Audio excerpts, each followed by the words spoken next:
දැන් අපි එනවා රිසර්ච් වලට. ඒක තමයි දෙවෙනි ගෝල් ඒරියා එක. Research innovation කමර්ෂියලයිසේෂන්.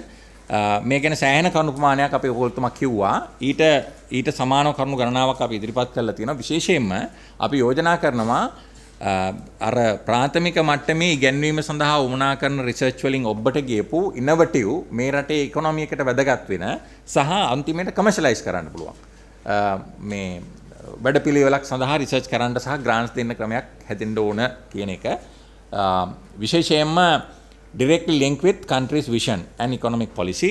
ඊළඟට investment in research and development and innovation මේක නැවත වතාවක් අපි හිතන්න බලනවා අපි GDP එකෙන් කොච්චරක් මේ සඳහා වෙන් කරනවද කියන එක. දැන් මම දැක්කා විවිධ ඇමතිවරු මන්ත්‍රීවරුත් රිසර්ච් කරලා තිබුණා 2% අඩුයි අධ්‍යාපනයට වෙන් කරලා තියෙන ප්‍රමාණය යනවා. නමුත් මට නම් පේන්නේ වෙන රටවල් අධ්‍යක්ෂකින් එක බලනකොට අපිට මේක 2%ක් 3ක් විතර කරගන්න පුළුවන් නම් අපේ ඉනෝවේෂන් මීට වඩා තැනකට ගන්න පුළුවන් වෙයි කියන එක. ඊළඟට role should be afforded wider focus, better mobility, increase career opportunities. ඒ කියන්නේ විශ්වවිද්‍යාලවල ඉන්න අයට ටික කාලයක් පොදුවේ ඉන්ඩස්ට්‍රි එකේ එක්ස්පීරියන්ස් එක ගන්නත් ඉන්ඩස්ට්‍රි අයට ඇවිල්ලා විශ්වවිද්‍යාල කාලයක් දෙපැත්තටම vice versa තිබුණොත් මේ රිසර්ච් කල්චර් එකක් නිර්මාණය වෙයි ඉන්ට්‍රස්ට් එකක් මීට වඩා ඇති වෙන්න පුළුවන්. ඒකත් අපිට පෙනීගෙන ගිය දෙයක්. වෙන රටවල් එහෙම කරලා තියෙනවා. ඊට පස්සේ අපි කතා කරන දේ තමයි මේ researchers role. then researcher කියන අය සමහර වෙලාවට සමහර තැන්වල පිස්සෙක් හැටියට තමයි researchers ලව ගන්න. ඒතර එයාගේ කැරිය එක එතකොට රිසර්ච් විතරක් කරන කෙනෙක් ඉන්න පුළුවන් කෙනෙකුට ටීචින් අඩුවෙන් කරන. ඊට පස්සේ ටීචින් විතරක් කරන කෙනෙක් වෙන්න පුළුවන් රිසර්ච් අඩුවෙන් කරන. ඉතින් ඔය බැලන්ස් එක අපි ලංකාව ඇතුලේ පිළිගන්න ඕනේ. හැම කෙනාගේම එක විදිහට රිසර්ච් බලන්න කිසි තේරුමක් නැහැ. මොකද රිසර්ච් ආස නැත්තම් එයා රිසර්ච් කරන්නේ නැහැ. ඒතර දැන් AACSB accreditation වගේ එකට යනවා නම් ඒ බිස්නස් වගේ ඒවල තියෙන මොඩල්ස් එයා අවුරුද්දට කලින් අවුරුද්දේ කියන්න ඕන මම කරන්නේ මේ විදිහේ වැඩ කොටසක්. ඉතින් ඒතකොට එයාගේ ඉම්පැක්ට් එක බලන්න පුළුවන්. එයා ඉන්නේ කොතනද? එයා මොකද්ද කන්ට්‍රිබියුට් කරන්න කියන එක. ඊළඟට ක්වොලිටි ෆ්‍රේම්වර්ක් එක ගත්තොත් එහෙම විශේෂයෙන්ම අපේ PhD ශ්‍රී ලංකන් ඩොක්ටරල් ලෙවල් এডুকেෂන් එක මම හිතන්නේ රීවිසිට් කරන්නම ඕන. මොකද එක එක විශ්වවිද්‍යාලවල මේක යන්නේ එක එක විදිහට. මේක එක ක්‍රමයකට ආවොත් හොඳයි. එකම ක්‍රමයකට. එහෙම ආවොත් ඒ කියන්නේ ඩිසිප්ලින් එක වෙනස් වෙන්න පුළුවන්. නමුත් ඒකේ process එකේ යම් දේවල් ඊළඟට අපි කතා කරා මේ funding should be prioritized and better coordinated and underpinned by effective foresight review and performance measurement. මේ රිසර්ච් වලට දුන්නට පස්සේ මේ රිසර්ච් වලින් මොකද වෙන්නේ කියන එක අපේ විශ්වවිද්‍යාලේ ඉතාම පැහැදිලිව රිවිව් කරනවා. ඒ process එක ඒ විදිහටම අපි යෝජනා කරනවා අනිත් විශ්වවිද්‍යාලටවත් ගෙනියන්න පුළුවන් කියලා. ඊළඟ එක තමයි facilitate technology transfer and licensing. මොකද අපි කොච්චර රිසර්ච් කරත් වැඩක් නැහැ ටෙක්නොලොජි ට්‍රාන්ස්ෆර් එකක් වෙන්නේ නැත්තම්. මොකද මේ ටෙක්නොලොජි ට්‍රාන්ස්ෆර් නොත් විතරයි ඒකේ ඉම්පැක්ට් එකක් ඊළඟට අපිට ගන්න පුළුවන් වෙන්නේ. ඊළඟට ඒවට ලයිසෙන්සිං මොකද පේටන්ට්ස් ඒව නාවේ නැත්තම් ඒ කරන රිසර්ච් ඇත්තම මග හරිය නැවතුණා හා සමානයි. engagement with wider society. එතකොට විශ්වවිද්‍යාලෙන් එහාට විවිධ engagements වල නිරත වෙන්න පුළුවන්. invert outward model mobility. ඊට පස්සේ continuing professional development. ඊළඟට civic management. මම හිතන්නේ ලංකාවේ විශ්වවිද්‍යාල මේක ඇතැම් අවස්ථාවල නිකන් once in a blue moon වගේ කරුණාට නමුත් මේක මේ engagement එක skill එකක් develop කරන මට්ටමට skill management subject එකක් විදිහට ගේන්න අපි උත්සාහ කරන්න ඕන. ඊළඟට dedicated university business link cell මෙතුමා කිව්වා අපි එහෙම එකක් පවත්වාගෙන යනවා කියන එක. ඒ වගේ දෙයක් අපේ විශ්වවිද්‍යාල පද්ධතියෙම try කරන්න පුළුවන්. තව additionally entrepreneurial incubation for startups. මොකද මෑත කාලේ දියුණු රටවල් startups වලින් බොහෝ දුර ඇවිල්ලා තියෙනවා. ඒකට අපිට මේ startup culture එක අපිටත් හිතන්න පුළුවන් කොහොමද කරගෙන යන්නේ කියන එක. හැබැයි ඒවට seed capital ඒවා මේවා අපි හිතන්න වෙනවා. නමුත් සල්ලි ලැබෙනකන් ඉන්නේ නැතුව ලැබෙන තුරු මේ සඳහා අවශ්‍ය වෙන සූදානමක් කරොත් හොඳයි කියලා අපි විශ්වාස කරනවා. ඊළඟ තමයි ඊටාම වැදගත් දේ අපිට තියෙනවා මේ රෑන්කින් වලදී වෙබෝමැට්‍රික්ස් and ටයිම්ස් දෙකේදීම තියෙන ක්‍රයිටීරියා වල එකක් තමයි ඉන්ටර්නැෂනලයිසේෂන්. මොකද ඒ කොටස අපේ විශ්වවිද්‍යාල හැටියට ලංකාවේ අපි දුර්වල මට්ටමක ඉන්නවා කියලා අපි හිතනවා. යම් විශ්වවිද්‍යාල යම් ෆැකල්ටි යම් ළඟා කර ගැනීම කරගෙන තිබුණත් පොදුවේ. ඒකෙදි විශේෂයෙන්ම අපි පෙන්වන්න කැමති international vision for an as international strategy. ඒ කියන්නේ ඒ තනි විශ්වවිද්‍යාල වලට වගේම පොදුවේ අපිට දැන් ජපානයේ ගත්තොත් එහෙම ජෙට්‍රෝ එක තමන්ගේ අපනයන ටික දිරිමත් කරන්න එක තැනක ඉඳන් විෂන් එකක් හදලා ක්‍රියාත්මක කරනවා. ඒ වගේ පොදුවේ වගේම තනි විශ්වවිද්‍යාලට ඉන්ටර්නැෂනල් විෂන් එකක් ඕන වෙනවා. ඉන්ටර්නැෂනල් පර්ස්පෙක්ටිව් කියන්නේ එන්ගේජ්මන්ට් එක කොහොමද කරන්නේ? ඒ ළමයි ගන්න, ඒ ළමයිත් එක්ක වැඩ කරන්න, ඒ රිසෝසස් ගන්න, ඒ විශ්වවිද්‍යාල මහාචාර්ය ආචාර්යරුමීට ගෙන්නගෙන අපිට ඒකට වැඩ කරන්න. විශේෂයෙන්ම ඒ වගේ දෙයක් කරන්න ගියපම මම හිතන්නේ අපිට කොමන් ටයිම් ටේබල් එකක් අපේ විශ්වවිද්‍යාල පටන් ගන්න එක වෙලාවට එක වෙලාවට උපාධි දෙන්නේ. නමුත් වෙනටවල් අපි එහෙම දකින්නේ මේ ඒ වගේ ක්‍රමයකට උත්සාහ කරන්න පුළුවන් යම් ප්‍රමාණයක ඉන්ටර්නැෂනල් ළමයි ගන්නවා නම්. අනිත් එක තමයි මේ ටයිම් ටේබල් එකත් එක්කම වෙන්න ඕන එක තමයි ප්‍රෝග්‍රෑම් පටන් ගැනීම සහ අවසන් වීමත්. ඊළඟ කාරණාව තමයි විශ්වවිද්‍යාලවල විශේෂයෙන්ම මේ ඉන්ඩිපෙන්ඩන්ට් තින්කර්ස් ලා ඒ විදිහට කටයුතු කරන කියන්නේ ඉන්ඩිපෙන්ඩන්ට්ලි ඒක තස්වාදයට යට නොවි කටයුතු කරන්න පුළුවන් විදිහට මම කියන්නේ දෙවෙනි තස්වාදයක් තියෙන කෙනේ මානසික තස්වාදය ඇතුළුව ළමයින්ට සහ අධ්‍යාපනයට බාධා පමුණුන යමක් තියෙනවා නම් අපි ඒ ටික පුළුල්ව ඇඩ්‍රස් කරන්න වෙනවා. මොකද ඉන්ටර්නැෂනල් ස්ටුඩන්ට්ස්ලා අපිට අද්දා ගන්න ඕන නම් ඒ කියන සියලු වාතාවරණයන් අපි ජය ගන්න වෙනවා. ඒ නිසා ඒ සඳහා වැඩ පිළිවෙලකුත් අපි ස්ට්‍රැටජිකලි නිර්මාණය කර ගන්න වෙනවා. කොහොමද අපි ඒ සඳහා මුණ දෙන්න කියන එක. ඊළඟ තමයි human resource academic executive and non academic staff. මේකේ විශේෂයෙන්ම මම හිතන්නේ සභාපතිතුමාත් මතක් කරා වගේ මට ඇහුණා.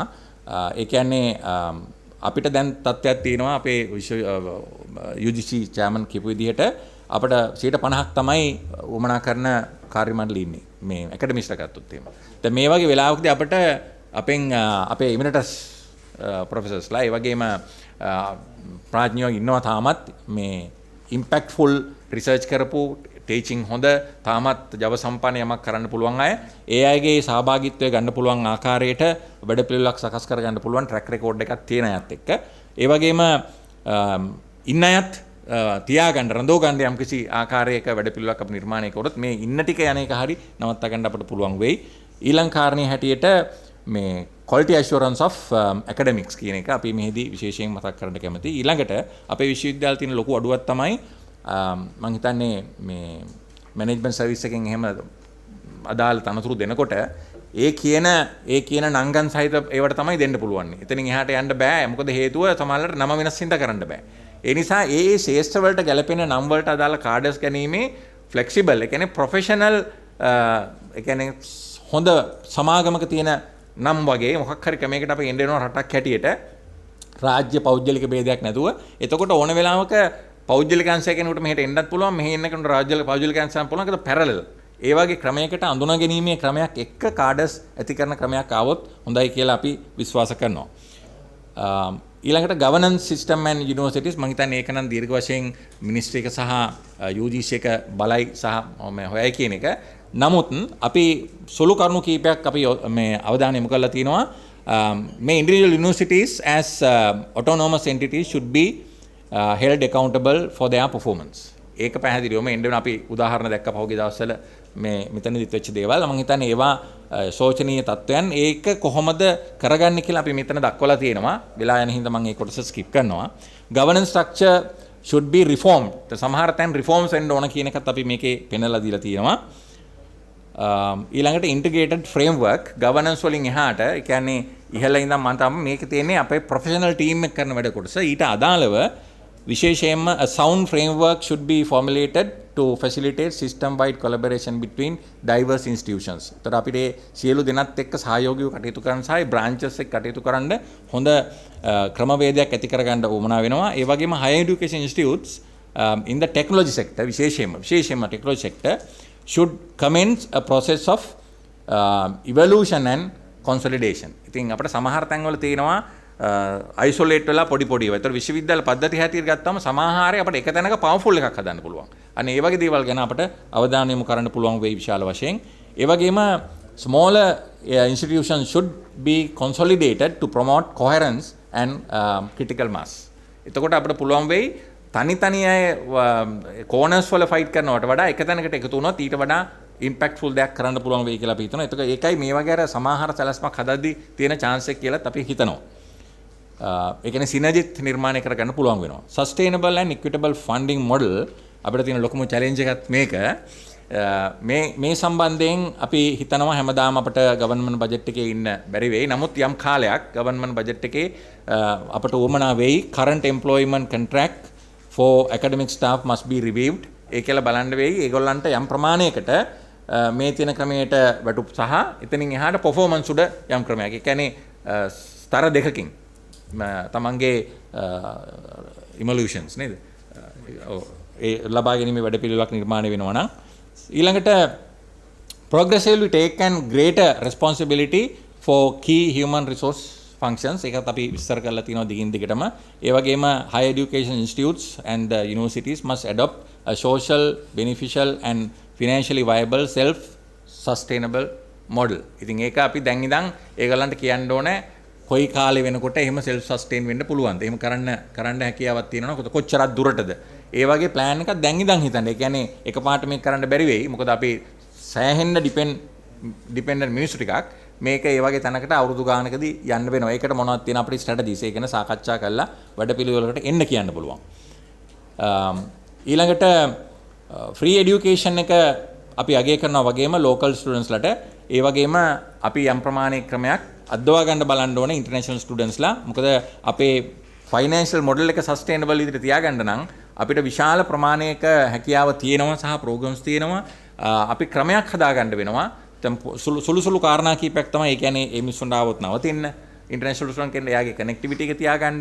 ඒ වගේම එයාගේ කැම් බීම ටික මම හිතන්නේ දැනට තියෙන විශ්වවිද්‍යාල පැත්තේ කිසිම විශ්වවිද්‍යාලයක් අවට ඒ පහසුකම් නැහැ. ඉතින් මම හිතන්නේ ඔබතුමාලාට විශාල දෙයක් කරලා දෙන්න පුළුවන්. ඒ වගේ වටපිටාවක් නිර්මාණය කරගන්න මොකක් හරි නෙමෙයි නිශ්චිත වැඩපිළිවෙලක් මේ හරහා නිර්මාණය කරගන්න හම්බුනොත් ඒ අනුව appropriate funding system එකක් එහෙම නැත්නම් අඩුම ගානේ loan mechanism එකක් අපි ඇති කරගත්තොත් හොඳයි කියලා යෝජනා කරනවා.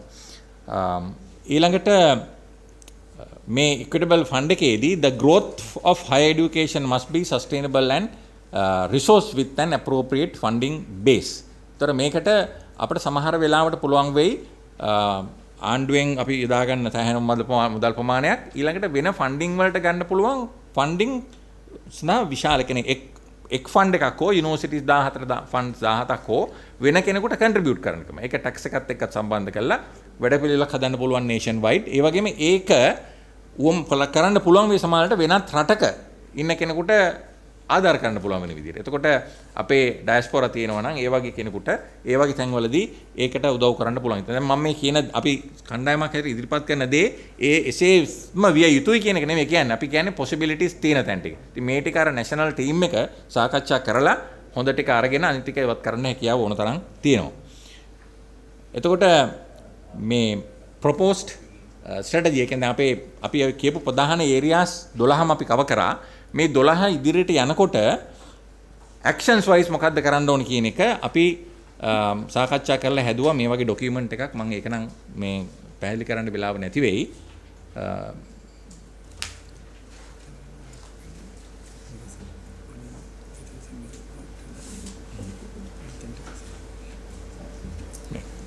proposed strategies and actions. මේකේ අපි මට මතක විදිහට actions 100කට ආසන්න ප්‍රමාණයක් 117ක් මට මතක විදිහට අපි ඉදිරිපත් කරලා තියෙනවා අර goal areas 12 යටතේ.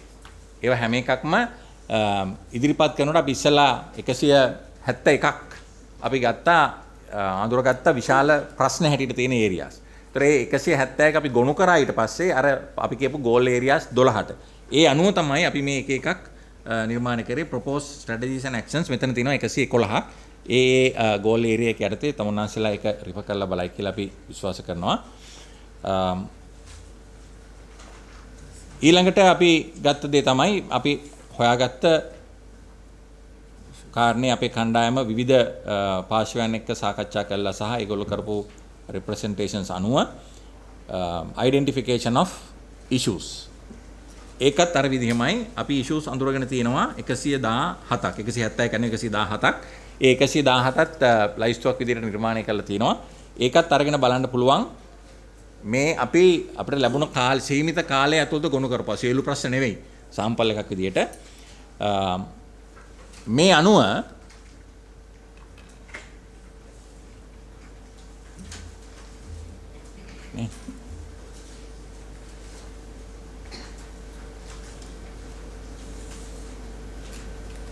right. අවසාන වශයෙන් way forward action required අපි ඒ අර්ථය කියනවා මේ සියලු කරුණු අපි කතා කරපු ටික අපේ රටට ගැළපෙන විෂන් එකක් නිර්මාණය කරගත්තාම මේ පාර්ලිමේන්තුව මැදිහත් වෙයි එකට ඒ විෂන් එක ඇතුලේ ඉන්න හිතෙන රටක් හැදිලා ඉගෙන ගන්න පුළුවන් අධ්‍යාපන ක්‍රමයක් නිර්මාණය කරන විෂන් එකකට ආවම ඒ ඇතුලේ අපි යෝජනා කරනවා මෙන්න මේ කියන way forward actions පළවෙනි එක තමයි national team එකක් appoint කරගමු. ඒ team එකට consultation process එකකට යන්න TOR එකක් දීලා effective review of history and evolution of higher education in Sri Lanka ඒක අත්‍යවශ්‍යයි. මොකද හේතුව මේ ලංකාවේ ඉඳලා specific graduate profile එක. ඒ කියන්නේ අපේ උපාධිධාරයා කෙබැන්දෙක් විය යුතුද කියන එක අපි කලින් දැනගන්න ඕන. එහෙම නැතුව අපි මොනවා හරි සබ්ජෙක්ට් ටිකක් දාලා ඉවරලා මේක තිබුණොත් හොඳයි අරහෙත් තියෙනවා මෙහෙත් තියෙනවා කියලා ක්‍රමයක් නැතුව ඒ විශ්වවිද්‍යාලවල ඒ ෆැකල්ටි වල විශේෂඥ අනුව තමන් හදන ග්‍රැජුවේට් කවුද කියන එක ඉස්සෙල්ලා රටට කියන්න ඕන. අපිට ඒතර බලන්න පුළුවන් එයා ඒ ග්‍රැජුවේට් හදලාද කියලා. ඒ වගේ ක්‍රමයක් නිර්මාණය කරගෙන ස්ට්‍රැටජික් එන්වයරන්මන්ටල් ස්කෑන් එකක් අපි කරන්න යෝජනා කරනවා. SWOT ඇනලිසිස් එකක් වෙන්න පුළුවන්, ෆෝස් ෆීල්ඩ් වෙන්න පුළුවන්, පෙස්සල් වෙන්න පුළුවන්, මොකක් හෝ වේවා. ඊළඟට determine the process of strategic planning. දැන් අපි යෝජනා කරපු එකක් තියෙනවා. ඊට වඩා හොඳ එකක් තියෙනවා නම් බලන්න පුළුවන්. ඊළඟ කාරණේ හැටියට strategic future direction of for Sri Lankan universities core values ටික අඳුරගන්න අපි sample එකක් දීලා තියෙනවා. vision එක අපි working vision එකක් අපි යෝජනා කරලා තියෙනවා. mission එක formulate කරලා then areas on strategic goals අපි දැනට 12ක් identify කරලා තියෙනවා අපිට පවරපු වගකීම අනුව. ඒ 12 අඩු වෙන්න පුළුවන්, වැඩි වෙන්න පුළුවන්. තව එකතු ඒක වෙනස් කරගන්න පුළුවන්. goal matrix එකකට අපි යන්න ඕන. එතන ගිහිල්ලා බලන්න ඕන කොහොමද ඒක fit වෙන විදිහ. සහ strategic goals, key objectives and strategies ටික ඉදිරිපත් කරාම ඔය 7 වෙනි කාරණේ සම්පූර්ණ කරගන්න හැකියාව ලැබෙනවා. ඒ තමයි මේ මොඩල් එක තමයි අපිට පාවිච්චි කරන්න පුළුවන්. බොහෝ වෙලාවට මේ වගේ ඒවා තමයි Harvard University පාවිච්චි කරලා තින්නේ මීට සමාන මොඩල් එකක්. පෙන්සිල්වේනියාත් පාවිච්චි කරලා තියෙන මේ වගේ මොඩල් එකක්. එතකොට indicators of success අනිවාර්යයෙන්ම මේ හදාගත්ත major actions වල KPIs ටික පැහැදිලිවම කලින් නිර්වචනය කරලා තියන්න ඕනේ. එතකොට අපිට බලන්න පුළුවන් ඒ KPIs ටික meet වුණාද කියන එක. ensuring monitoring and evaluation of implemented plans. මේ සඳහා ඇත්තටම දැන් ඕන තරම් software තියෙනවා. එකක් අපිට නිර්මාණය කරන්න පුළුවන්, හදාගන්න පුළුවන් මුළු පද්ධතියටම. ඊළඟට financial budgets ඒවත් ෆෝමැට්ස් කලින්ම දෙන්න පුළුවන් මෙන්න මේ අනුව කටයුතු කරන්න කියන එක. ඕනනම් මේක ඉන්ටිග්‍රේටඩ් විදියට කරන්නත් අවස්ථාව ලැබෙයි. ඊළඟට launch of comprehensive plan for our universities with a new national strategy. ඉතින් මේක තමයි අවසාන ප්‍රතිඵලයට හැටියට එන්න ඕනේ. ඉතින් මම හිතනවා මේක යෝධ ගහක් නිර්මාණය කරනවා වගේ වැඩක්. ඒතර ගහේ මුල් ටික ඊටාම අත්‍යවශ්‍යයි. සවි සම්පන්න හොඳට පොළවත් එක්ක ඉන්නේ. ඒ මහ පොළව රට නම් ආර්ථිකේ නම් ඒකෙන් ගත් සාරය අනුව මේක උඩට ඉතුරු ඔය කියපු දේවල් ටික නිර්මාණය වෙන්න ඕන. නිසා ඒ ෆ්‍රේම්වර්ක් එකේ ඉඳගෙන අපි ජයවර්ධනපුර විශ්වවිද්‍යාලයේ අපි 50 දෙනෙක් සාකච්ඡා කරලා මේ හදපු දේ තියෙන්නේ. මේකේ ඕන තරම් අඩුපාඩු ඇති. අපි කැමති ඒ ඕන දෙයක් අපි බලන්න. හොඳ කණ්ඩායමකට මේක බාර දීලා විශේෂයෙන්ම අධ්‍යාපනඥයෙක් මේ පිළිබඳ අද තියෙන තත්ත්වේ තව අවුරුදු 20කින් වෙන්න පුළුවන් දේ දකින මිනිස්සෙක් නායකයෙක් වෙලා මේ කටයුත්ත කරා නම් මම හිතනවා යම් කිසි දෙයක් අපිට කරගන්න ලැබෙයි කියලා. බොහොම ස්තුතියි අපිට ලබා දුන්න අවස්ථාවට. Yeah, if I can make a few comments. Parliament මං හිතන්නේ මං හිතා මේක consultative committee on higher education වලට presentation එක කළොත් හොඳයි කියලා. They have submitted the reports. Okay, yeah, it'll be good to have a discussion. But what we thought was to submit this table at the parliament. Yeah. Yeah, මං කියන්නේ අනිත් අයවත් පුළුවන් තරම් සම්බන්ධ කරගන්න එක හොඳයි කියලා මං හිතුවා. Thank you. මම මේක මේ අපිට ඉස්සලා දුන්න එක කියුවා. එන්නේ ඉස්සලා. ඒක කියුවා. ඊට පස්සේ මේ proposed strategies and actions දැනුයි දැක්කේ. ඒක ඉස්සලා document එකේ තිබුණ නැති නිසා. මං හිතන්නේ පළමුවෙන්ම ස්තුතිවන්ත වෙනවා මේ සියලුම ආචාර්යවරුන්ටයි මණ්ඩලයේ ඉන්න අයටයි අඩු පඩියට ලංකාවේ ඉඳගෙන සේවය කරනවට ඒක අපි අගය කරන්න ඕනේ. මේකේ හුඟක් issues ටික නම් මේව කරලා තිබුණා the context එකයි the culture and the uniqueness of the universities හුඟක් හොඳයි මේකේ. Then the traditional teaching approach, the learning approach identify කරලා තිබුණා. Then the psychosocial skills and the bureaucracy, the ethics issue එක මේ learn to live with diversity වගේ very very fundamental මම දන්නේ මේවා ඇයි අපි දැන් කතා කරන්නේ කියලා. හැබැයි හොඳයි මේක මෙතන සඳහන් කරලා තියෙන එක. And identifying the foreign students thing, you know, the international right learning skills. One issue මාගේ තියෙන එක issue එකක් ඇවිල්ලා හුඟක්ලාට අපි reports දෙනවා අපි implementation එකෙන් තමයි සාමාන්‍යයෙන් රටම fail වෙන්නේ. ඉතින් මම කරුණු දෙක තුනක් කියන්න යනවා මේකේ මේක තවත් දිගදුරට පොඩ්ඩක් කල්පනා කරන්න. දැන් මෙතන මේක මේ කෝප් එක ඇවිල්ලා ඔඩිට් කමිටි එකක්. ඉතින් අපි මොහොතකට හිතමු ඔඩිටර් ජෙනරල් මෙතන නැහැ කියලා. මොකද දැන් මේක කතා කරන්නේ මෙතන කතා කරන්නේ බ්‍රේන්ස්ටෝමින් එකක් වගේනේ. මෙතන කතා කරන්නේ ප්ලෑන් එකක් ගැනනේ. ඒ වගේම මම ඒ වගේම යෝජනා කරනවා මොහොතක් මෙහෙමත් හිතන්න අධ්‍යාපන අමාත්‍යාංශයේ ලේකම්මුත් නැහැ කියලා UGC එකේ චාමුණුත් මෙතන නැහැ කියලා. හරිද? මොකද මම මේ report එක කියවුවාම මට එකපාරින්ම ආවේ අදහසක් ආවේ මේ framework එක ඇතුලේ මේක මේ report එක දීලා තියෙන්නේ. And that's natural. framework එක ඇතුලේ report එකක් දෙන්න ඕනේ. මේ framework එක ඇතුලේ මේක දීලා තියෙන්නේ. නමුත් රට මූණ දෙන ප්‍රශ්නය framework එකකින් එළියේ. ලොකු ප්‍රශ්නයක්. හරිද? අද කඩා වැටෙනවා කියන දිගට හරහට කඩා වැටෙනවා. රාජ්‍ය ආයතන දිගහරට කඩා අද පාර්ලිමේන්තුවේ මම දන්නේ පැයක් විතර ගියා සාකච්ඡාවක් SLBC එක ගැන. හර කරගන්නවත් විදියක් නැහැ කියලා. රූපවාහිනිය නේ රූපවාහිනිය එහෙම. අද ඉතින් මම කියන්නේ දැන් විශ්වවිද්‍යාල පද්ධතිය හිතන්න එපා එතනට එන්න බෑ කියලා. දැන් අපි ඉන්න තැන ඇවිල්ලා මම හිතන හැම පක්ෂෙම අපි එකක් එකඟයි. ඒක ඇවිල්ලා අනිවාර්යෙන්ම අධ්‍යාපනයට වේදම් කරන ප්‍රතිශතය දල දේශීය නිෂ්පාදන ප්‍රතිශතයක් හැරට ඉහළ යන්න ඕනේ. අපි ඔක්කොම ඒකකට එකඟයි. 1.5 ඉඳලා 3ට යන්න ඕනේ කියන එකඟයි. සමහර අය හිතන එක පක්ෂයක් විතරයි කියලා නෑ. අපි ඔක්කොම පක්ෂයකට එකඟයි. එතකොට විජේදාස රාජපක්ෂ මහත්මයා යටතේ අපි අර වාර්තාව ඉදිරිපත් කරනකොට මාස 6කට පස්සේ උසස් අධ්‍යාපනය ගැන අපි ඒක ගැන අනිවාර්යෙන්ම එකඟයි. හරිද? ඒ වුණාට මම කියන්නේ ඒකට අමතරව අපි මෙතන තේරුම් ගන්න ඕනේ මේ කොම්පිටිෂන් එකක් අවශ්‍යයි. ඒ නිසා තමයි මේ වාර්තාවෙන් අපි කියන්නේ අපේ අධ්‍යාපන ක්‍රමය විවෘත කරන්න කියලාත් කියන්නේ. මොකද ඕන දෙයක් දියුණු වෙනවා නම් කොම්පිටිෂන් එකක් ඕනේ. නැත්තම් ඒක දියුණු වෙන්නේ නැහැ. තව විදියකට කිව්වොත් නැත්තම් කොම්පිටිෂන් එකක් තියෙනවා. ඒ කොම්පිටිෂන් එක විතර තියෙන්නේ යන්නේ රටෙන් පිට. ඒ රටෙන් පිට තියෙන්න ඕනේ. රට ඇතුළෙම තියෙන කොම්පිටිෂන් එක. මොකද රටෙන් පිට තියෙන්න ඕනේ. තේරුණා නේද? ඉතින් ඒකයි මම මේ ෆ්‍රේම්වර්ක් එක දිහා බලනකොට the brainstorming out of the box because we are facing a huge problem, right? Our middle class children are going in droves. They are going. If this continues in 10 years, we'll be in a major mess. I don't know what the number going today is 30,000 or 40,000. It will be 100,000. You see, and soon it will be bigger than the Sri Lankan university system itself. So that will be really, really bad for all of us who have decided to stay in this country and make sure this country must really, you know, make the mark. And somehow we need to reverse this. So I'm thinking, think out of the box and think about competition. And really, it's competition. You are not competing against, you know, each other in the 17 universities. Your competition is much bigger. And accreditation and ranking. Think global, because when the goals come, we need to think global because we want to get our universities really into the global thing. එතන මට තව එක comment එකක් මේකේ තිබුණේ හුඟක්ම emphasize කළා presentations වලත් emphasize කළා university එකේ දෙන education එක රටේ තියෙන vision එකට සමාන්තරව යන්න ඕනේ කියලා දෙවනුව සඳහන් කළා රටේ තියෙන අවශ්‍යතාවයන් ඒ කියන්නේ දේශපාලන ආර්ථික සමාජීය අවශ්‍යතාවල යන්නේ මම කියන්නේ ඊට වැඩි පුළුල්ව බලන්න කියලා. අනේ අපි මේ විෂන් එකක් ප්‍රසන්ට් වෙනකන් ඉන්න එපා. අවුරුදු 75ක් හිටියානේ. ඉතින් කරුණාකරලා ඉන්න එපා. විෂන් එකක් ප්‍රසන්ට් වුණොත් හොඳයි.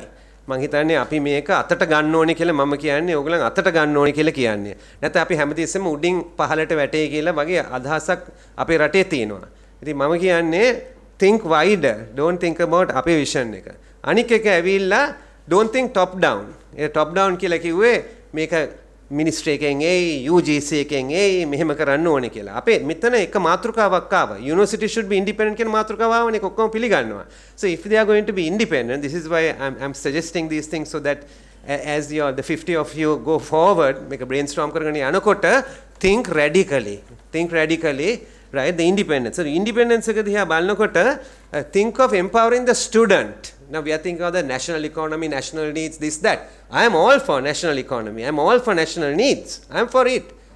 But I am more for the student. I am more for the student. I am more for the mother. Because the mother is losing her child overseas and that child comes back only when a phone call is received that the mother died. I am not for it. So think of the student, right? Empower the student and our whole thing should be there. If we think of the student, we'll solve the country's problems. We will solve the country's problems. You see? So rather than always top down, I'm suggesting that we look at it bottoms up. So the university as independent entity is unique. It's great to be unique. Right? Right. Then on the funding model, you said the right things about sustainable funding, and all that. දැන් මේක කරන්න බෑ අපි මේ box එකෙන් එළියට ගියේ නැත්තම්. ඒකයි මම කිව්වේ මේ අපි මේ වෙලාව හිතන්නේ ඔඩිට් ගැන නෙමෙයි මේ වෙලාව හිතන්නේ. අපි මේ ඩිස්කෂන් එකේ හිතන්නේ a bit wider than that, right? I mean unless you get to the point that 40% of your students are coming outside the present system, you're not going to be sustainable 10 years from now. At least 40% of the students. I'm just giving you top numbers. I worked in the private sector and I worked in government as well. You see, so if it doesn't, sustainability balnavanang, they have to come. 40% have to come. So ඒක ගැන පොඩ්ඩක් හිතන්න කියලා මම කියන්නේ.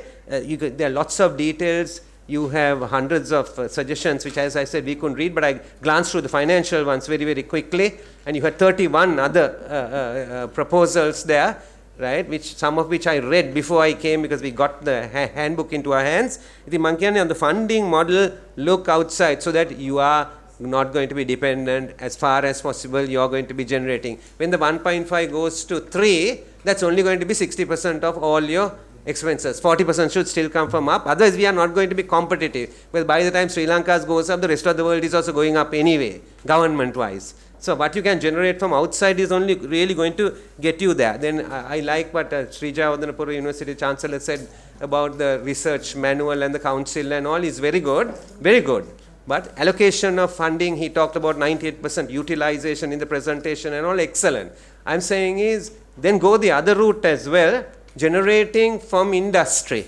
Go that route, take it head on, right, head on. I mean, Slintech does it to some extent, but why not Sri Jayawardenepura? Why not Moratuwa University? I'm just, the ones I'm a bit more familiar with, right? Why don't we take it head on and put that component in as well, right? That component, our lecturers won't leave. Because if we get that, then you move into independence of staffing. People need to be paid well. If you are generating income, there is no reason to be anybody, the government of the day, saying you have to be, we can change the rules. We can change the rules because we want to retain the best brains. If they are doing research and they are generating money for the country and export dollars and all that, I mean, the case is extremely clear. The මම කියන්නේ ඒක ගැනත් පොඩ්ඩක් හිතන්න කියලා on the starting. Then I will leave the governing council issues and all that is important, the skill sets that are needed. නැත්තම් මේක කරන්න බෑනේ. Governing council, I'm talking of independence, right? We need to think out of the box. How do we create an independence, right? A balance, not just the minister and the Ministry of Education. A balance. You need a balance, certainly, because the Minister of Education will talk about the requirements of the country, and they are important. I'm not saying they are not important.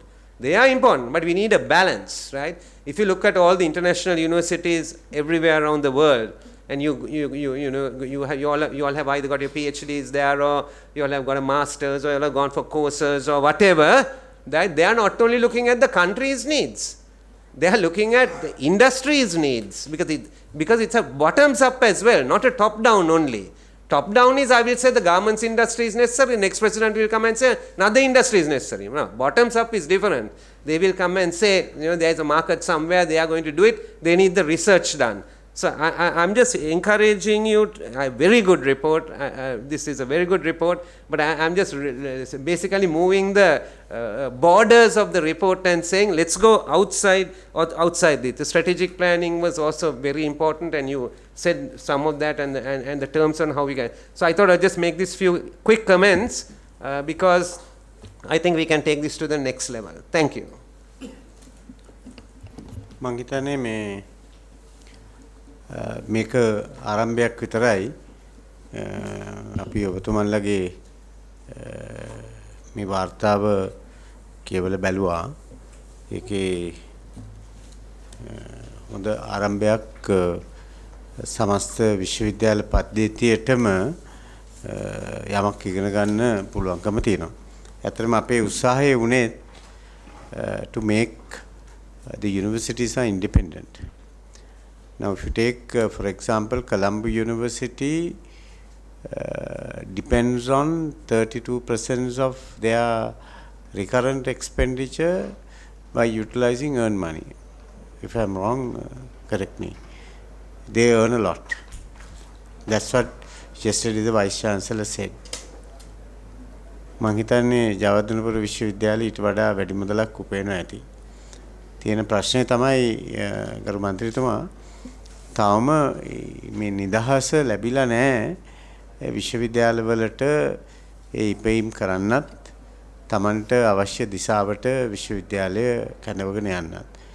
අපි මේ සාකච්ඡාවේදී ඇත්තටම උත්සාහ කරේ විශ්වවිද්‍යාලයට අවශ්‍ය කරන නිදහස ලබා දුන්නොත් මීට වඩා හොඳ ප්‍රතිඵලයක් අපිට දකින්න පුළුවන්. ලෝකේ විශ්වවිද්‍යාල ප්‍රතිපාදන කොමිෂන් සභා තියෙනවා, උසස් අධ්‍යාපන අමාත්‍යාංශ තියෙනවා. අතර වාරේ විශ්වවිද්‍යාල ස්වාධීනව කටයුතු කරන අවස්ථාවල් දැකලා තියෙනවා. දැන් උදාහරණයක් විදිහට ගත්තොත් මෙතන ඉන්න බොහෝමයක් මහාචාර්යවරු ආචාර්යවරු විදේශගත විශ්වවිද්‍යාලවල උසස් අධ්‍යාපනය හදාරපු අය. ඒ අය ස්වාධීනව ශිෂ්‍යත්වවලට ඒ පාඨමාලාවලට ආයුධම් කළා තේරිලා ඒ රිසර්ච් ග්‍රාන්ට්ස් වලින් ඉගෙනගෙන ආපු අය. ඉතින් අපේ විශ්වවිද්‍යාල ඒ තැනට අපි තල්ලු කරගෙන යන්නට ඕන. ඒ නිසා මේ සාකච්ඡාවේදී විශේෂයෙන් අපේ ගරු ඉරාන් වික්‍රමරත්න මැතිතුමා දක්වපු අදහස නැවත වාරයක් මම ඉස්මතු කරන්න කැමතියි. What we are looking at is that the financial independence and the university its own. දැන් පෙරදින විශ්වවිද්‍යාලයට ශ්‍රී ජයවර්ධනපුර විශ්වවිද්‍යාලයට ස්වාධීනව කටයුතු කරන්න හැකියාව තියෙනවා. ඒ වගේම විශ්වවිද්‍යාල ප්‍රතිපාදන කොමිසමට අවශ්‍ය කරන නීති රීති මඟ පෙන්වීම කළ හැකියි. ඒ නිසා තමයි එතුමා කතාවේදී අපි මේ ඔක්කොම අයින් කරලා කතා කරමු කියලා. ඒක තමයි මේ සාකච්ඡාවේ හරය විය යුත්තේ. කොහොමද අපේ විශ්වවිද්‍යාල පද්ධතිය තුළ විශ්වවිද්‍යාල ස්වාධීනව කටයුතු කරන්නේ? දැන් රජරට විශ්වවිද්‍යාලයට වෛද්‍ය පීඨයක් දෙන අතර වාරේ රජරට විශ්වවිද්‍යාලයට පුළුවන්කම තියෙන්න ඕනේ ඒ මහාචාර්ය ඒකක වලට අවශ්‍ය කරන ආචාර්යවරු ස්වාධීනව බඳව ගන්න. දැන් උදාහරණයක් විදිහට ජයවර්ධනපුර විශ්වවිද්‍යාලයටම අයිති post graduate management institute එක PIM එක. ඒක ස්වාධීනව ගොඩනැගිච්ච ආයතනයක්. ඒක හොඳම හොඳ ආදර්ශයක්. දැන් කොළඹ විශ්වවිද්‍යාලයේ School of Computing මම හිතන්නේ ඒවා ආදර්ශ විදිහට ගත්තොත් මම හිතනවා මේ සාකච්ඡාව මේ විශ්වවිද්‍යාල ප්‍රතිපාදන කොමිසමේ සභාපතිතුමා ඔබතුමාලා ඉස්සරහට අරගෙන ගියොත් මම හිතනවා අපේ විශ්වවිද්‍යාලවලට ඇතුළත් කරගන්න ළමයි පිළිබඳව ඔෆර් කරන කෝසස් පිළිබඳව ඇති කරගන්න සබඳතාවයන් පිළිබඳව මේ හැම එකක් පිළිබඳව අපිට අලුත් මානයකින් බලන්න පුළුවන්කම ලැබෙයි. ඒ නිසා මේ සාකච්ඡාවේදී අපි තමුන්නාසෙලාගේ ඉල්ලීම කරේ මේ මඟ පෙන්වීම කරන්න කියලා. මම හිතනවා අධ්‍යාපන අමාත්‍යාංශ ලේකම්තුමාට පුළුවන් මේක මේ සාකච්ඡාව මීට වඩා පුළුල් වටයකට අරගෙන ගිහිල්ලා සමස්ත විශ්වවිද්‍යාල පද්ධතියටම ආරාධනා කළා. අපි දන්න අපේ විශ්වවිද්‍යාල පද්ධතිය තුළ සම්පත් බෙදා හැරීමේ විෂමතාවය ඉතා ඉහළයි. දැන් සමහර විශ්වවිද්‍යාල තියෙනවා ඒවා නිකන් පුංචි කඩ වගේ නේද? තාම තියෙන්නේ. ඒ නිසා ඒ වගේ විශ්වවිද්‍යාල දිහත් අපිට අලුතෙන් බලන්න පුළුවන්කම තියෙන්න ඕන. අර ගමේ පුංචි පුංචි ඉස්කෝල හැදුනා වගේ අපේ විශ්වවිද්‍යාල පද්ධතියත් එහෙම හැදෙන්න පුළුවන් කමක් නැහැ. රාජ්‍ය නොවන විශ්වවිද්‍යාල වලට හොඳ මඟ පෙන්වීමක් ලැබී අපේ විශ්වවිද්‍යාල පද්ධතිය ශක්තිමත් වුණොත්. ලේකම්තුමා ඔබතුමාට යමක් කියන්න තියෙනවද? නෑ සභාපතිතුමා ඇත්තටම ශ්‍රී ජයවර්ධනපුර විශ්වවිද්‍යාලයේ දැන් අපි ඊයේ මේක සාකච්ඡා කරා මේ අපි හදාගත්ත මේ පටන් ගත්ත මේ ව්‍යායාමය යුනිවර්සිටි සිස්ටම් එකටම ගෙනියන්න පුළුවන් ආකාරයට මේ ස්ථිරසාර විදිහට සාකච්ඡා කරලා සමස්ත වැඩපිළිවෙලක් නිර්මාණය කරන්න තමයි තීරණය කරේ. මම හිතන්නේ UGC එකට ඒ සම්බන්ධීකරණය කරලා universities ඔක්කොටම ගැලපෙන ආකාරයේ අපි බැලුවේ guiding principles and a framework for operations කියලා එකක් හදාගන්න. ඉතින් ඒකට ඔබතුමාලාගේ අදහස් මේ දැන් ඉදිරිපත් වෙච්ච යෝජනා ඉතාමත්ම වැදගත් වෙනවා. අපි මේ දැනටමත් අපි අර පාර්ලිමේන්තු කමිටුවෙන් ඉදිරිපත් කරපු වාර්තාව ආචාර්ය විජේදාස රාජපක්ෂ මැතිතුමාගේ ඒකත් අපි පරිශීලනය කරමින් ඉන්නවා. ඒ ඔක්කොම ඒකාබද්ධ කරලා අයි ඔබතුමාලා පත් කරගන්න නැත්තේ ටාස්ක් ෆෝස් එකක්. අපි දැන් ඒක තමයි දැන් මේ ડોකියුමන්ට් එක ගෙනියන්නේ මේ මම හිතන්නේ මේක තව වටයක් මෙතුමන්ලට අවස්ථාව දුන්නොත් ඔව් මේකේ there are a lot of improvement to be done. ඔව් හරිද? ප්‍රධාන වශයෙන් අපේ විශ්වවිද්‍යාල පද්ධතිය තුල තියෙන මේ සමහර කොඩිවින දැන් සමහර වෙලාවට කුඩා ශිෂ්‍ය කණ්ඩායමක් තමයි සමස්ත විශ්වවිද්‍යාල පද්ධතියම මේ හසුරවන්නේ. ඉතින් ඒකටත් මොකක් හරි උත්තරයක් තියෙන්න ඕන. සමහර ශිෂ්‍යයෝ ඇවිල්ලා අවුරුදු 10 12 විශ්වවිද්‍යාලය ඇතුලේ රැඳිලා මේ අනිත් ළමයින්ට ඉගෙන ගන්න තියෙන අවස්ථාව නැති කරලා දානවා. ඒ වගේ කාරණා ඊට පස්සේ දැන් විශ්වවිද්‍යාල ප්‍රතිපාදන කොමිසමට තව ගොඩක් දේවල් කරන්න පුළුවන්. හරිද? දැන් quality assurance part එක මම හිතන්නේ විශ්වවිද්‍යාල ප්‍රතිපාදන කොමිසමට කරන්න පුළුවන් රස්සාවක්. හරිද? ඊට පස්සේ විශ්වවිද්‍යාල ස්වාධීනව තමන්ගේ quality assurance එක ගැන කතා කරන්න පුළුවන්. ඊට පස්සේ තමන්ගේ සම්පත් වැඩි කරගන්න එක, කොයි විදිහට සම්පත් උපයාගන්නේ, කොයි විදිහට foreign students ගෙනගන්නේ. ඊයේ කොළඹ විශ්වවිද්‍යාලයේ හවස සාකච්ඡාවක් තිබුණා. ඒකෙදි කිව්වා medical faculty එකට 15 දිනක් ගන්නවලු foreign studentsලා. ඒකෙන්ලු medical faculty ඔය අවශ්‍ය කරන සමහර විහිදම් පියව ගන්න. අපි ඇත්ත වශයෙන්ම සමහරවිට ඕක තමයි දීර්ඝව කතා කරේ ඊහවස රැස්වීමේදී. අපි කියන්නේත් දැන් මේ විශ්වවිද්‍යාල පද්ධතිය ක්‍රියාත්මක වෙන්නේ මැක්‍රෝ ලෙවල් ෆ්‍රේම්වර්ක් එකේ රටේ සමස්ත නීති රීති පද්ධතිය තුල. ඒතකොට දැන් මේ කියන වැඩසටහන අපි හරියටම අයිඩෙන්ටිෆයි කරගත්තොත් හරියටම තෝරා බේරගෙන මේක කරන්න යන්නේ මෙන්න මේකයි කියන එක ඒකට ගැළපෙන ආකාරයට විශ්වවිද්‍යාල පද්ධතියට පාලනය කළ නොහැකි පරිසරය නිර්මාණය කිරීම අපිට කරන්න සිද්ධ වෙනවා. ඒක ජාතික කතිකාවක් නේ කමතුමා. ඒක හයි এডুকেෂන් නීතිය දැනට තියෙන ක්‍රමවේද ඒවා අපි සංශෝධනය කරන්න අවශ්‍ය වෙනවා. ඒක මම හිතන්නේ අර කීප කොමිටි වාර්තාවේ නම් ගොඩක් අඩුපාඩු තියෙනවා. ඉතින් ඒක සැලකිල්ලට ගත්තට කමන්නේ. ඒක ඉගෙන ගන්න යම් පාඩම් තියෙනවා. නමුත් පොදුවේ ගත්තාම මේ ඒක මම හිතන්නේ අපි තීරණාත්මකව හොයලා බලන්න ඕන එකක්. නමුත් මම නම් කැමතියි ඇත්තටම මේ නැෂනල් ලෙවල් එකේ ඩිස්කෂන් එකක් තමුන්නාන්සලාටත් පුළුවන් ෆෝරම් එකක් ඕගනයිස් කරන්න නේද? කොහොමද ජාතික විශ්වවිද්‍යාල පද්ධතිය දැන් ලෝකයේ එහෙම ඒවා ගොඩක් වෙලා තියෙනවා. දැන් අපේ රට පරණ වුණාට අපේ විශ්වවිද්‍යාල පද්ධතිය එච්චර පරණ නැහැනේ. ලෝකේ පැරණි විශ්වවිද්‍යාල බොහොමයක් මේ වගේ තර්ක විතර්ක කරලා තමයි මේවා කරලා තියෙන්නේ. ඉතින් උගන්නලාම විශ්වවිද්‍යාල ගොඩ දාන්න බෑ කියන එකයි මගේ අදහස. අපේ විශ්වවිද්‍යාල අඩු ගානේ 150ක්වත් පරිශන විශ්වවිද්‍යාල බවට පත් වුණොත් විතරයි මේ ඈලි බෑලි ගතිය නැති වෙලා යන්නේ. දැන් අපි අවුරුදු 5කට ඉස්සෙල්ලා කිව්වා පෙරදින විශ්වවිද්‍යාල පරිශන විශ්වවිද්‍යාලයක් කරමු කියලා. ඉතින් මේ මඟ පෙන්වීම මේක මේ අපේ પરම්පරාවේ වගකීමක්. මාචාර්යතුමා ඉවර කරන්න ඉස්සෙල්ලා මොනවද තියෙනවනම් කියන්න පුළුවන්. ඔබතුමාට බෙහෙවින් විශ්වතිවන්ත වෙනවා විශේෂයෙන්ම විගණකාධිපතිතුමාටත් මේ අවස්ථාව අපේ එක විශ්වවිද්‍යාලයකට ලබා දීම සම්බන්ධයෙන් අතිශය වැදගත් කරුණු කීපයක් මම කියන්නම්. මෙතනදී රූපවාහිනිය ගැන කතා කරා ප්‍රශ්න ඇති වුණා කියලා. පැයක් සභාගැබේ කාලය වෙන් කරා කියලා. නමුත් දෙසැම්බර් මාසයේ 31 වෙනකොට මේ අවුරුද්දේ 50% පමණ විශ්වවිද්‍යාල පද්ධතියේ පුරප්පාඩු එනවා. යම්කිසි විදිහකින් හැබැයි කවදාවත් 100%ක්ම විශ්වවිද්‍යාල පද්ධතියේ පුරප්පාඩු පුරවල නැහැ. අඩුම තරමින් 30%ක්වත් පුරප්පාඩු තිබිලා තියෙනවා. ඒ නිසා තව 1000ක්වත් අඩුම තරමින් මේ මොහොතේ බඳවා ගැනීම අත්‍යවශ්‍යයි. මේ තියෙන බුද්ධි ගලණයත් එක්ක මේ යන්නේ බොහෝ වෙලාවට විශාල ජවයක් තියෙන ආචාර්ය උපාධිය තියෙන තරුණ කණ්ඩායමක් තමයි මේ යන්නේ. අපි දන්නවා ලෝකේ විවිධ විෂය ධාරාවන් වල හොඳම 102 ගණනය කරලා තියෙනවා. එයින් 38 දෙනෙක් ඉන්නේ ලංකාවේ. ඒ 38 දෙනා තාම ඉන්නවා ලංකාවේ. එතකොට ඒගොල්ලෝ වටා තමයි මේ ලංකාවේ මේ පරිශ්‍රණ සියල්ලක්ම සිදු වෙන්නේ. එතකොට ඒ මුල් හෙල්ලීමක් ඇති වුණොත් අපේ මේ මුළු පද්ධතියට බලපානවා.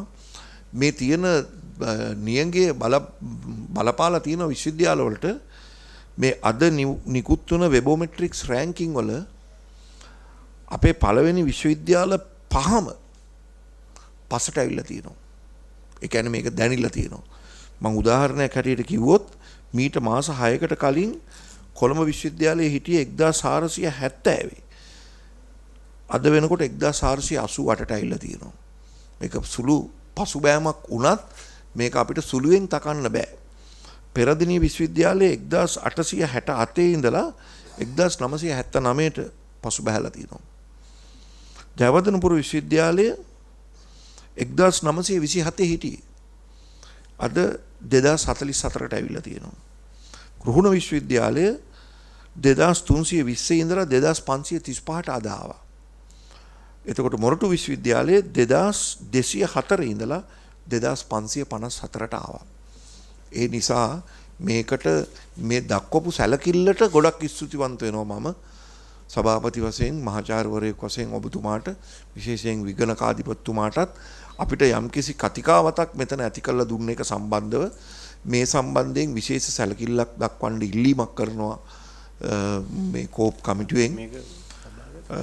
එහෙම නැත්නම් මේක මේ ක්ෂණිකව මේකට යම්කිසි උදව්වක් අපි ඉල්ලන දේවල් වලින් අපි දන්නවා මේ වෙලාවේ රටේ තියෙන ලොකු පරිහානිත තත්ත්වයක්. ඒ තුල අපි ඉල්ලීම් කරන්නෙත් නැහැ විශේෂයෙන්ම දැනෙන ඉල්ලීම්. නමුත් මේ සරල දේවල් වලින් යම්කිසි සහයෝගයක් දුන්නොත් මට හිතෙනවා ඊළඟ මාස 6 මීට වඩා ගොඩක් ලේකම්තුමා විගණකාධිපතිතුමත් එක්ක මම කතා කරේ. ඔබතුමා සති දෙකක් ඇතුළත ටාස්ක් ෆෝස් එකක් අපොයින්ට් කළා. ඊට පස්සේ ඒකට මැන්ඩේට් එකක් දීලා මේ කණ්ඩායමත් එක්ක එකහු කරලා අපිට වාර්තාවක් දුන්නොත් අපි කල්පනා කරේ මේ ඩ්‍රාෆ්ට් එකයි ඒ කාරණා ටික ඔක්කොම එකට එකතු කරලා පාර්ලිමේන්තු සභාගත කරලා අඩුම ගානේ කල්තැබීමේ විවාදයකට හරි ගිහිල්ලා මේක ජාතික වශයෙන් ওই කාරණේ මහාචාර්යතුමා දැනගෙන හිටියේ අපේ විශ්වවිද්‍යාල පද්ධතියේ දැවැන්ත හෙළවීමකට ලක් වෙමින් පවතිනවා. අපි ඒක එහෙම කරමු. මේක නැෂනල් ඉෂුව එකක් විදිහට මේක ඇත්තටම මම බොහොම කාලෙක ඉඳලා හිතුවේ අපේ විශ්වවිද්‍යාල වලට මේ බැරෑරුම් ප්‍රශ්නයකට මුහුණ දෙන්න සිද්ධ වෙනවා කියලා. දැන් ඇත්තටම මේ අපිට ඉස්සෙල්ලා පරම්පරා දෙකේ තිබුණු ප්‍රශ්න වලට වඩා ලොකු ප්‍රශ්න ප්‍රමාණයක් අපේ පරම්පරාවේ තියෙන මම හිතන එකවරම අපි විශාල පිරිසක් විශ්වවිද්‍යාලයෙන් විශ්‍රාම ගන්නත් සිද්ධ වෙනවා. ඉතිරි අවුරුදු 10 12 ඇතුළත. එහෙනම් තමුන්නාන්සලා හැමෝටම බොහොමත්ම ස්තුතියි. අපි නැවත වාරයක් මුණ ගැහෙන දිනේ තමුන්නාන්සලාට දැනුවත් කරනවා. ලේකම්තුමා අපි ඔබතුමාගෙන් බලාපොරොත්තු වෙනවා ටාස්ක් ෆෝස් එක. ඔව් එතකොට අපිට පාර්ලිමේන්තුවේ මේක ඉක්මනටම දාන්න පුළුවන්කම තියෙනවා.